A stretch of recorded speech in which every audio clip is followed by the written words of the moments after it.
बेड़ियां लगी, ताले बंद हो गए, द्वारपाल जग गए।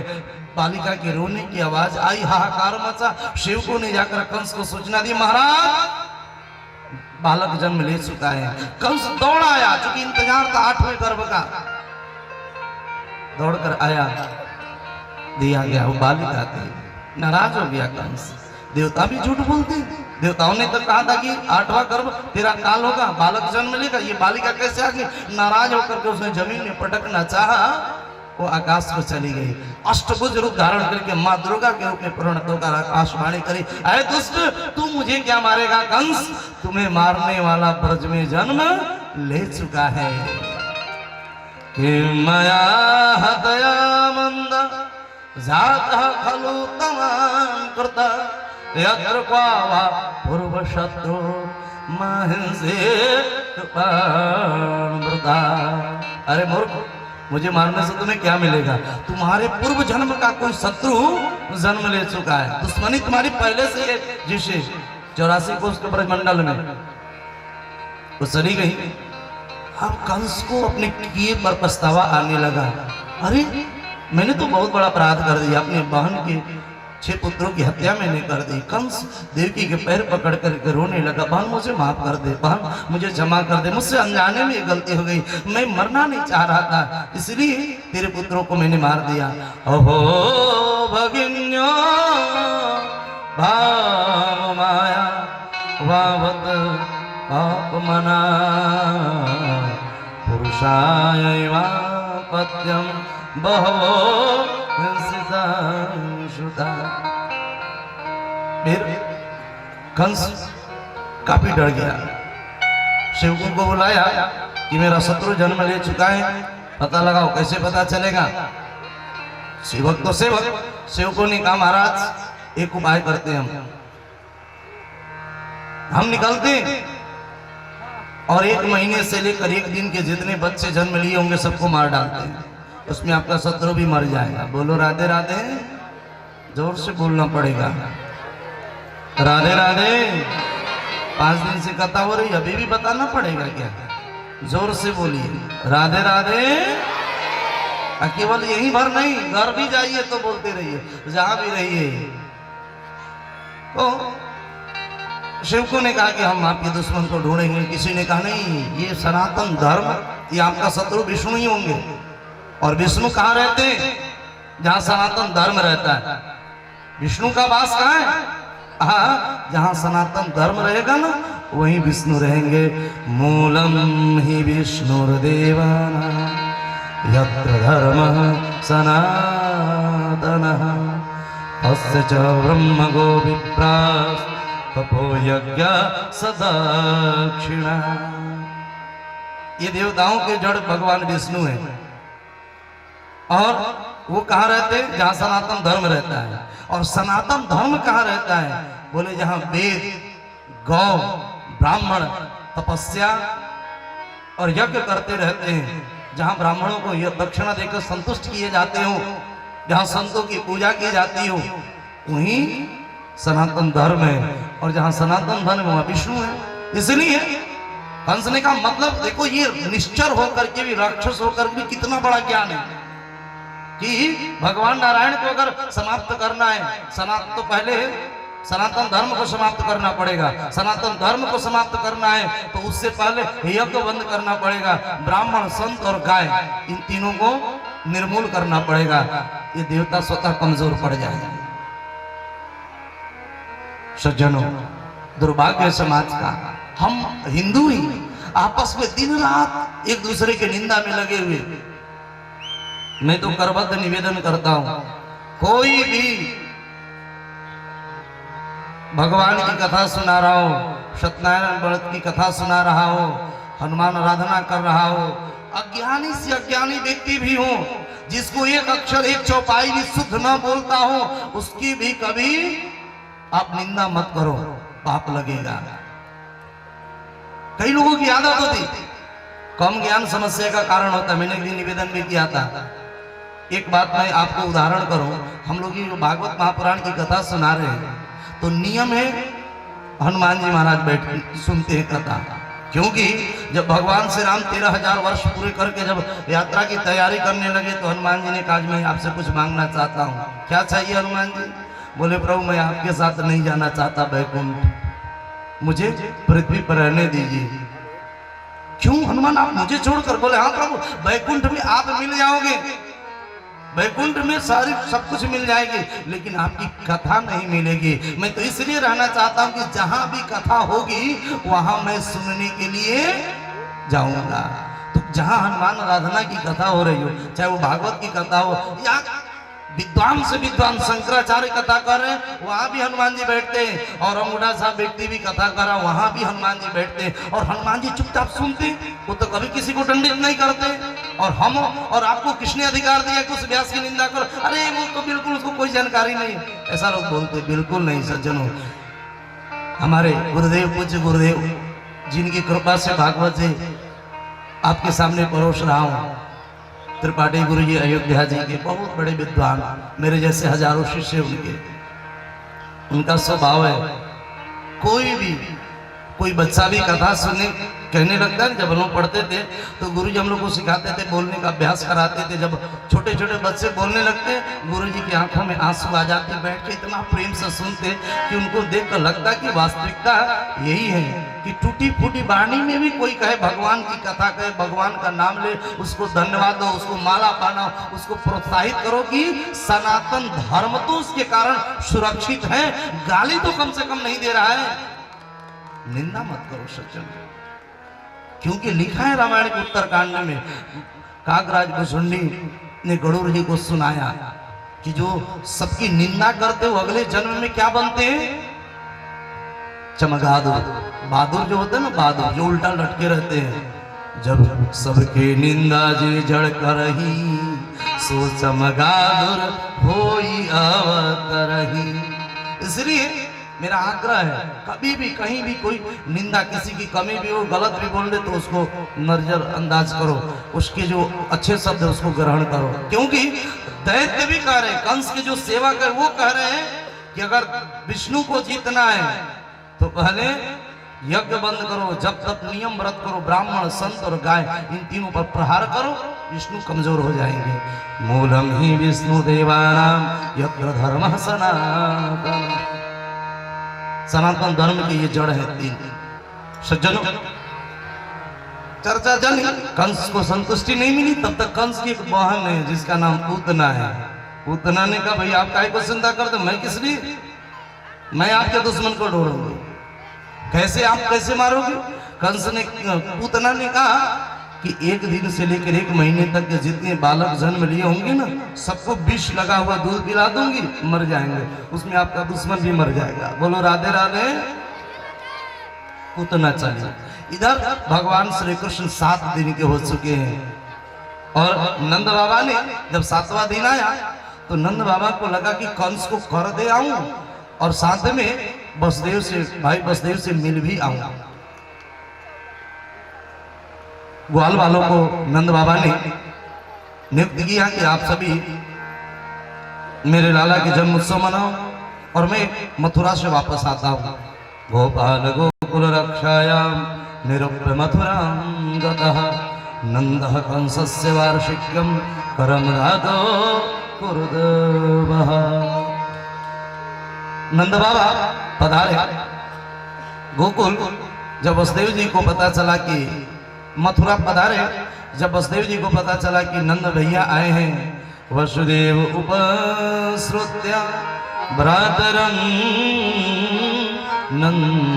नंदमागतम् ज्ञात्वा दत्तकरं राके ययौ तवोदमोसनम्। नंद और वसुदेव दोनों मिलते हैं, दोनों भाई खूब रोते हैं। वसुदेव जी इसलिए रो रहे हैं कि ये कितने सौभाग्यशाली हैं कि मेरे पुत्र को अपना पुत्र मानकर मुझे संदेश देने के लिए आए हैं। और बस नंद बाबा इसलिए रो रहे हैं कि मेरे भाई लगते हैं और इनके 6 पुत्रों को कंस ने मार देने को कितनी तकलीफ होगी। इसको मित्रता इसी का नाम है कि जो अपने मित्र के दुख से दुखी हो, अपने बड़े से दुख को जो छोटा समझे और मित्र के छोटे से दुख को बड़ा समझ कर जो निदान करे, वही मित्र है। भल अनुमान सदा हित करई। तो दोनों मिलते। वसुदेव जी ने कहा भैया ये सब तो ठीक है, मेरे 6 पुत्रों को कंस ने मार दिया, एक पुत्र तो आपके पास है ही, बलराम जी की तरफ इशारा कर रहे हैं। कोई बात नहीं, आपका जो छोटा वाला बेटा है ना, उसको भी मैं अपना ही बेटा मान करके जिंदगी की नैया पार कर लूंगा। वसुदेव नंद बाबा ने कहा हाँ, हम दोनों भाई में कोई अंतर है क्या? मेरा जो बेटा है ना बड़ा सुंदर है, श्यामला है, उसको समझो कि वो आप ही का बेटा है। वसुदेव और रोने लगे। वाह रे नंद भैया, मन में सोचते हैं बताना नहीं है कि मेरा बेटा है, भगवान ने मना करी थी। वसुदेव जी सोचते हैं वाह रे नंद भैया, मेरे बेटों को अपना बता रहे हैं, और मैं कितना भागा हूं कि अपने बेटा को अपना भी नहीं बोल पा रहा हूं। वसुदेव जी ने कहा नंद भैया आप यहाँ आ गए, मुझे ऐसा लग रहा है कि आपके गोकुल में कोई उत्पत्ति, कोई उत्पात, कोई आपद विपद आने वाली है, इसलिए आप जल्दी चलो। अब नंद बाबा तुरंत इधर अपना संभाले चले। उधर यशोदा मैया 7 दिन के कन्हैया को एक चंदन की लकड़ी की पालना बनी है, रेशम की डोर लगी है। आज 7 दिन के कन्हैया को बड़ी सुंदर पीताम्बरी पहना करके मैया यशोदा सजाती है, काला टीका लगाती है और पालने में रखकर बड़े प्रेम से झुलाती हैं। गोपियां नाच रही हैं। चंदन का है पालना, जय हो। चंदन का है पालना, रेशम की लागी डोर, झूला झूले बरज में नंद किशोर, झूला झूले बरज में नंद किशोर। चंदन का है पालना, जय हो। चंदन का है पालना, रेशम की लागी डोर, झूला झूले गोकुलों में नंद किशोर, झूला झूले गोकुलों में नंद किशोर। जय हो। झूले गोकुलों में नंद किशोर।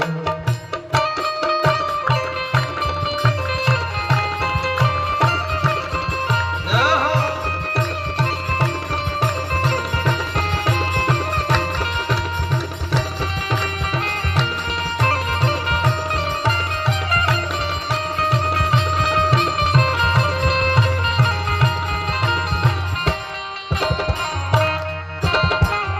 जय हो। जब का झूलावे मैया डाल के आंचल, झपका झुलावे मैया डाल के आंचल, माथे पे तिलक, नैनों में काजल, माथे पे तिलक, नैनों में काजल। जब का झूलावे मैया डाल के आंचल, माथे पे तिलक, नैनों में काजल। देती बधाई, देती बधाई, यशोदा करी झूल, झूला झूले गोकुलों में नंद किशोर, झूला झूले गोकुलों में नंद किशोर। लागी डोर, झूला झूले बरज में नंद किशोर, झूला झूले बरज में नंद किशोर, झूला झूले बरज में नंद किशोर, नंद किशोर। कन्हैया झूले में पड़े हैं, मैया झूला झूला रही है, गोपियां नाच रही हैं और देवता फूल बरसा रहे। वाह रे परमात्मा, वाह रे प्रभु, क्या लीला है आपकी ठाकुर। आपकी एक रूम में देवता सोचते हैं प्रभु आपके एक रूम में करोड़ों करोड़ों ब्रह्मांड लटक कर झूले झूलते रहते हैं, और आज आप सर्व जगत नियंता जगदीश्वर जगदाधार मैया यशोदा के झूले में झूलन झूल रहे हैं। यही तो भक्ति की विशेषता है जो परमात्मा को भी गोद में आने के लिए मजबूर कर दे। दूसरा कोई साधन नहीं है। ज्ञान भी मार्ग है परमात्मा की प्राप्ति के, योग भी मार्ग है भगवत प्राप्ति के, यज्ञ भी मार्ग है भगवत प्राप्ति के। लेकिन ये भक्ति जो मार्ग है ना, ये परमात्मा को बेटा बना देता है। यशोदा के गोद में परमात्मा है। यशोदा का मतलब ही होता है यशम ददाती की यशोदा, जो हमेशा दूसरे को यश दे, काम स्वयं करे, यश दूसरे को दे दे, उसका नाम यशोदा है। ऐसा हम लोग करते हैं क्या? यशोदा एक वृत्ति है, उल्टा जमाना है। फंड किसी और का रहेगा, सरकार का पैसा किसी, अब नेम प्लेट थोड़ा सा काम हुआ तो बड़ा सा नेम प्लेट अपना लगाएंगे, जैसे घर से ही पैसा लगाए। बोलो राधे राधे। काम दूसरे का, नाम अपना। लेकिन यशोदा का मतलब जो काम को स्वयं करे, यश दूसरे को दे दो। और इनके नंद बाबा है, यशोदा के बगल में नंद बाबा है। नंद का मतलब ही होता है जो हमेशा दूसरे को आनंदित करे, जिसके कारण सब लोग खुश रहे, जिसको देख के सब लोग आनंद में डूबने लगे, उसका नाम नंद है। जहां नंद और यशोदा आ जाएंगे ना, वहां गोविंद को तो भागे भागे आना पड़ेगा। बोलो राधे राधे। देवता पुष्प वर्षण कर रहे हैं और इधर उतना मौसी भी चल रही है गोविंद को मिलने। और पूतना मौसी को तो बड़े बड़े भगवान की मौसी लगती है ना, पूतना। पूतना शब्द का अर्थ होता है जो पवित्र न हो, वही पूतना है। बोलो राधे राधे। यहां भी हो सकता है कोई पूतना हो जो बिना नहाए भोजन बनाए, जो बिना नहाए खाना खा ले, जो बिना भगवान को स्मरण किए घर का काम करने लगे। जो पवित्र न रहते, जो अपवित्र रहते, वही पूतना है। बोलो राधे राधे। जो अभक्ष भक्षण कर रहा हो, जो ये गलत चीज सबको बढ़िया से बना कर, ये भगवान, एक बार गलत भोजन करोगे कितने दिन अशुद्ध रहोगे पता है? 21 दिन तक। बोलो राधे राधे। आप कहते हो, कई लोग पूछते महाराज हम तो, हमारे घर में तो पत्नी हम लोग दोनों लोग बड़े प्रेम से पूजा करते हैं, दिन रात आरती करते हैं, भगवान को भोग लगाते हैं, ये करते। अरे राम राम, अगर आपका भोजन गलत है, आप मांसाहारी हो, स्पष्ट शब्दों में कहूं, गलत भोजन का मतलब, तो आप तो अशुद्ध हो, आप तो पूतना हो। आपको भगवान कहां से मिलेंगे? आपके ऊपर भगवान की कृपा कैसे होगी? नहीं हो सकती। बोलो राधे राधे। इसलिए आग्रह है, धीरे धीरे छोड़ने का अभ्यास करो। और भागवत कथा सुने तो अंतिम दिन दक्षिणा देना पड़ता है ना। दक्षिणा में रुपए पैसे नहीं, जीवन के एक अवगुण का दान करना पड़ता है, जिंदगी के एक दुर्गुण का त्याग करना पड़ता है। त्याग देना, खाना पीना गलत चीज। और देखो घर में कितनी सुख शांति आती है, कितने घर परिवार में उन्नति आती है। छोटा भी काम करोगे, बिजनेस व्यापार सब आगे बढ़ने लगेगा। बोलो राधे राधे। इसका मतलब ये नहीं कि मैं कह दी आपने इधर से सुना इधर से निकाल दिया। बोलो राधे राधे। एक जगह मेला लगी हुई थी और एक मूर्ति का सोने पीतल की 2 मूर्ति बनाकर बेच रहा था।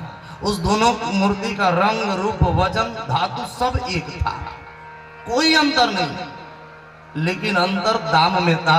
एक मूर्ति का दाम था 500 रुपए और दूसरी मूर्ति का कीमत था 5000 रुपए। लोग जाते दाम पूछते, बोले एक मूर्ति इसमें 500 की और एक मूर्ति 5000 की। लोग पूछते क्यों जी, ये 5000 वाली मूर्ति सोने की है क्या? बोले नहीं, दोनों पीतल की है, धातु की है, दोनों एक ही भगवान के, वजन भी सब कुछ। लोग पूछते भाई तो फिर एक का कीमत 5000, एक का 500, इतना अंतर कैसे हो गया? और कौन है इसमें 500 की, कौन है इसमें 5000 की? वो मूर्तिकार बोलता है ये आप लोग पता लगा लोगे इसमें 5000 की कौन है और 500 की कौन है, मैं फ्री में दे दूंगा। बोलो राधे राधे। कोई आता तो मूर्ति को इधर पलटता, कोई नाक में कोई कान में उंगली डालता, किसी को कुछ पता नहीं चल पा रही थी। बड़ा कौतूहल हुआ, तमाम लोग एकत्रित हो गए। एक सत्संग करने वाला व्यक्ति उधर आया, जो कथा प्रवचन हमेशा सुनने वाले थे। बोले भाई भीड़ कैसी है? महाराज ये देखो ना, 2 मूर्ति है, एक ही भगवान की मूर्ति है, दोनों का रंग रूप वजन सब कुछ एक है, एक का कीमत 500, एक का कीमत 5000। पता नहीं चल पा रहा है कौन इसमें 500 की कौन 5000 की। वो सत्संग करने वाले व्यक्ति ने कहा मैं बताऊं, एक डोरा लाओ, एक धागा लाओ और धागा को हाथ गीला करके, हाथ भिगा करके धागा को खूब सीधा किया, टाइट करिए, और एक मूर्ति के कान में डाला। इधर डाले तो इधर धागा निकल गया। कहा इस मूर्ति का कीमत 500 रुपए। और दूसरे फिर धागा को सीधा किया और इस बार फिर उसने कान में डालना शुरू किया मूर्ति के। सारा धागा समाप्त हो गया, बाहर नहीं निकला, वो मूर्ति के पेट में सारा धागा जाकर समाप्त हो गया। उसने कहा इसका कीमत 5000 है। जो इधर से भागवत की कथा सुनकर इधर निकाल दे उसकी कोई कीमत नहीं जिंदगी में, और जो भागवत की कथा सुनकर जीवन हृदय में धारण कर ले और जीवन में उतार ले उसकी कीमत लाखों में करोड़ों में परमात्मा के दरबार में। तो सुनना पड़ेगा। पूतना जो अपवित्र रहे, जो अशुद्ध रहे, उसी का नाम पूतना है। अब विचार आपको करना है कि हमको पूतना बनना है कि यशोदा बनना है। बोलो राधे राधे बोलना पड़ेगा, बोलिए ना। आनंद नहीं आ रहा। राधे राधे। राधा का नाम अनमोल, बोलो राधे राधे। ताली बजा करके अनमोल बोलो राधे राधे। कृष्ण का नाम अनमोल, बोलो राधे राधे। कृष्ण का नाम खूब गाइए प्रेम से, ताली बजाते हुए। सबके ताली बजने चाहिए, भगवान देख रहे हैं। बोलो राधे राधे।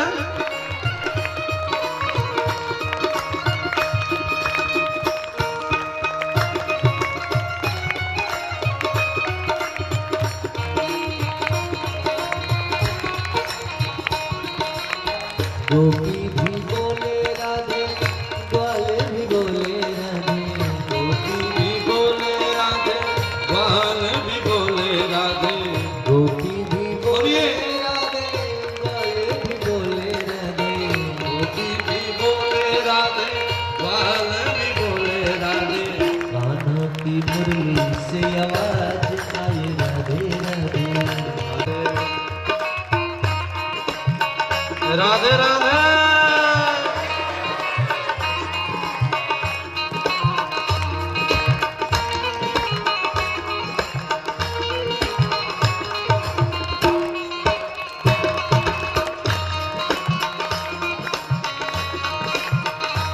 बोल भागवत भगवान की।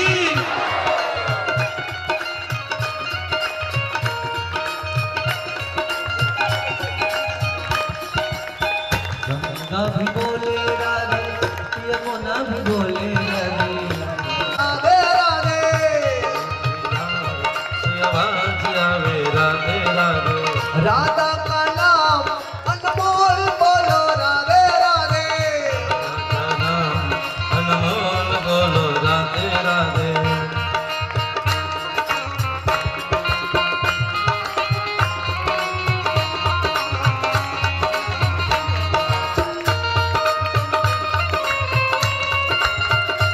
राधे राधे।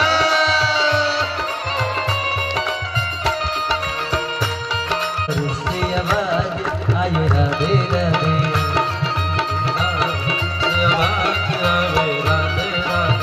राधा का नाम अनमोल, बोलो राधे राधे। अनमोल, बोलो राधे राधे। सूरज भी बोले राधे, चंदा भी बोले राधे। सूरज भी बोले राधे, चंदा भी बोले राधे। सूरज भी बोले राधे, चंदा भी बोले राधे। सूरज भी बोले राधे, चंदा भी बोले राधे। तारों की मंडल से आवाज आया राधे राधे। राधे राधे। राधा का नाम अनमोल, बोलो राधे राधे। राधे राधे। राधे राधे। राधे राधे। राधे राधे। राधे राधे। राधे राधे। राधे राधे। राधे राधे। राधे राधे। राधे राधे। प्रेम से बोले भागवत भगवान की। तो निवेदन कर रहा था परिवर्तन आना चाहिए। 7 दिन के बाद कुछ ना कुछ परिवर्तन तो होना ही चाहिए, नहीं तो यथावत बने रहे ना तो बहुत लाभ नहीं होगा। ऐसे पुण्य मिलता है भागवत गीता में आ गए तो आनंद तो है ही, लेकिन पूर्ण रूपे न फल की प्राप्ति तो तब होगी जब कुछ परिवर्तन होगा। बोलो राधे राधे। पूतना चल कंसेन प्रहिता घोरा पूतना बालघातनि ससोश्चकार निघ्नन्ति घोरग्राम ब्रजादिषु। पूतना थी तो दुष्ट, बड़े बड़े दांत थे, तांबे जैसे बाल थे, काला कलूठा, बहुत मोटा तगड़ा शरीर था। लेकिन अब चूंकि ये जानती है कि कोई भी गोपी ग्वाल अपने घर में तो हमें इस रूप में जाने नहीं देंगे, उसने अपना रूप छिपा लिया, नकली वेश बना लिया, नकल किया, और ये भगवान से छिपा रही है दुष्ट, है कुरूप, लेकिन बन गई सुंदरी। बोलो राधे राधे। लेकिन भगवान के सामने थोड़े ना छिपेगा, कुछ चीजें छिपती नहीं है, आप चाहे लाख प्रयास कर लो। किसी संत ने कहा है कि तारों के जोश में चंद्र छिपे नहीं, सूर्य छिपे नहीं, बादल छाए, अयुद्ध के भूमि में छत्र छिपे नहीं, दाता छिपे नहीं, मांगन आए, अचंचल नारी के नेत्र छिपे नहीं, प्रीति छिपे नहीं, पीठ दिखाए, कहे कभी गंग सुनो शाह अकबर, कर्म छुपे न विभूति रमाए। कुछ चीजें छिपती नहीं है, नकल करे पूतना चली छिप करके, और बड़ी से घूंघट भी डाल दी। बोलो राधे राधे। घूंघट डालकर पूतना चली कि कोई पहचान ना पाए। जब घूंघट में सुविधा भी है। बोलो राधे राधे। जिसको नींद आती है ना कथा में माताओं को, धीरे से घूंघट थोड़ी बड़ी कर लेती है। अब हम महाराज जी को तो लगेगा कि माता जी सुन रही है, और माता जी सुन रही है कि सो रही है, पता नहीं चल पाता है। बोलो राधे राधे। इधर समस्या नहीं है, इधर तो दिखाई पड़ जाता है कि फल आदमी नींद में है, कौन कैसा, लेकिन इधर बोलो राधे राधे। एक जगह इसी तरह कथा हो रही थी, प्रवचन चल रहा था, एक बूढ़ी माँ आई और सामने बैठी, और जितना देर कथा वो उतना देर खूब रोए, आंचल में मुंह पूछ करके रोए। तो जो कथावाचक महाराज जी थे उनको लगा कि माता जी तो बड़े प्रेम से सुन रही है, तो अंतिम दिन आशीर्वाद देने सबको आना पड़ता है। भागवत कथा सुन रहे ना, तो अंतिम दिन विदाई करने होता है, सब लिफाफे में अपना वो दान दक्षिणा रख करके और प्रणाम करने, भागवत जी को छूने सब लोग आते हैं। तो महात्मा जी को लगा कि माता जी बड़े प्रेम से सुन रही है, दक्षिणा भी तगड़े ही देंगे। बोलो राधे राधे। जब 7वां दिन संपन्न हुआ कथा, सब लोग आते गए। महात्मा जी को तो छटपटाहट थी कि बुढ़िया माँ ने कथा सुनी है, जरूर अंगूठी सोने का या अब सिकड़ वगैरह कुछ तो देगी ही जरूर। माता जी आई, कुछ दी जो साधारण, और हाथ जोड़कर प्रणाम की। महात्मा जी ने कहा, माँ इस पूरे पंडाल में आपके जैसा एक भी श्रोता नहीं। जितने देर मैं कथा करता था उतने देर आप अपने घूंघट से सारे आंसू पोंछ करके कथा सुन रही थी, आपके जैसा एक भी श्रोता नहीं। बूढ़ी माँ थोड़े गंभीर हुई है, बोले कि बाबा जी मैं आपके कथा प्रवचन से नहीं रो रही थी, तो आप रो क्यों रही थी? उस बूढ़ी माँ ने कहा कि 1 साल पहले मैंने एक बकरा पाल रखा था, बकरा। उस बकरे की दाढ़ी और आपकी दाढ़ी बिल्कुल एक जैसी थी। मरने से पहले पता ना मेरे बकरे को कौन सी बीमारी लग गई कि दाढ़ी हिला हिला मेरा बकरा मर गया। तो जब आप भी कथा करते थे ना तो आपकी दाढ़ी हिलती थी, मुझे लगा कि बकरा वाला बीमारी बाबा जी को लग गई है, 7वें दिन कहीं चलना, बस इसीलिए रो गई थी। बोलो राधे राधे।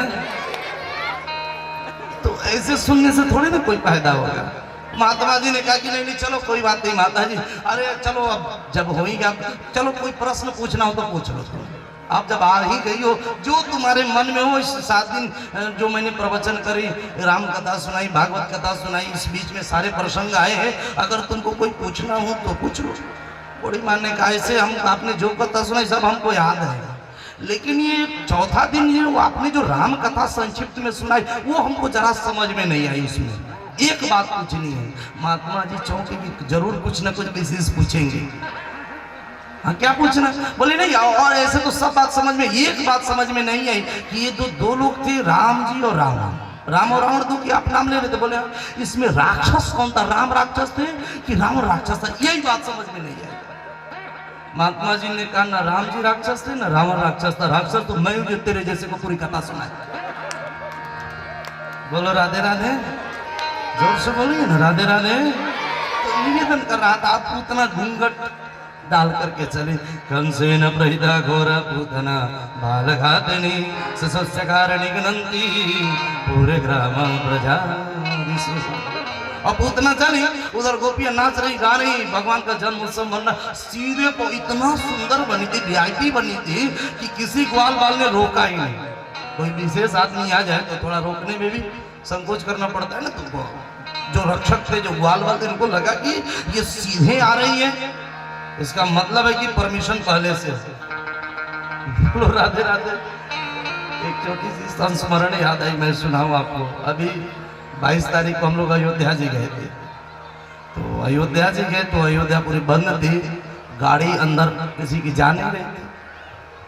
हम लोगों को जाना जरूरी था, मंदिर तक गाड़ी पहुंचे भाई, दाल चावल सब सामान स्पोर्ट्स क्लब में जो कथा हुई थी सारे सामान रखे हुए थे, जाना जरूरी था। अब क्या किया जाए, अब पुलिस प्रशासन जब जाए हम लोग तो प्रशासन हाथ जोड़े, महाराज जी आपको नहीं जाने देंगे, आप जाएंगे तो आपके पीछे 5-7 गाड़ियां सब जाएगी, हमारी नौकरी चली जाएगी, हम लोग पर सब परेशान हो जाएंगे, इसलिए आज कृपा करके गाड़ी इधर रोक लो, आप पैदल चले जाओ। हमने कहा भाई हमको जाना जरूरी है, सामान ले। बोले कुछ भी होगा जाने तो नहीं देंगे। तो चूंकि अयोध्या रहना होता है तो गली कुछ ही सब पता है, जहाँ उसने बैरिकेडिंग लगाई थी, जहाँ पार्किंग बनाया तो उसमें गाड़ी घुसवा करके हमारे समूह ने बुद्धि लगाई। अब समस्या आ गई यशोदा मैया को कि इसको तो हमने कभी देखा नहीं। यशोदा मैया चिंतित तो सोचने लगी कि भाई ये दीदी को तो कभी हमने देखा नहीं। और जाते पुतना ने कहा दीदी बधाई हो, बहन बधाई हो आपको। यशोदा मैया सोचने लगी कि मुझे बहन कह रही है, हमने कभी देखा नहीं। और यहाँ तक पहुँच गए, ये सारे लोग आने दिए, इसका मतलब है कि हो सकता है कि नंद बाबा के अपने कोई खास रिश्तेदार हो, दूर के फुफेरी ममेरी चचेरी कोई बहन वहन लगती हो, कोई हो। यशोदा मैया ने कहा हाँ नमस्कार जी जी, हाँ लाला को आशीर्वाद दो।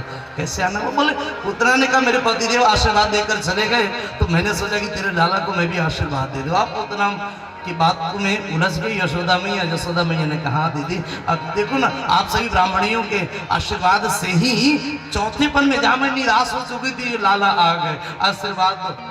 बाहर कुछ अतिथियां उनका स्वागत सत्कार करके मैं आ रही हूँ। पूतना ने कहा है कि मैं तो आशीर्वाद देने के लिए आई हूँ, आज तेरे लाला को ऐसी आशीर्वाद दूंगी कि फिर जीवन में इसको किसी की आशीर्वाद लेने की जरूरत ही नहीं पड़ेगी। यशोदा मैया तो भोली वाली सीधी साधी कुछ समझी नहीं, निकल गई।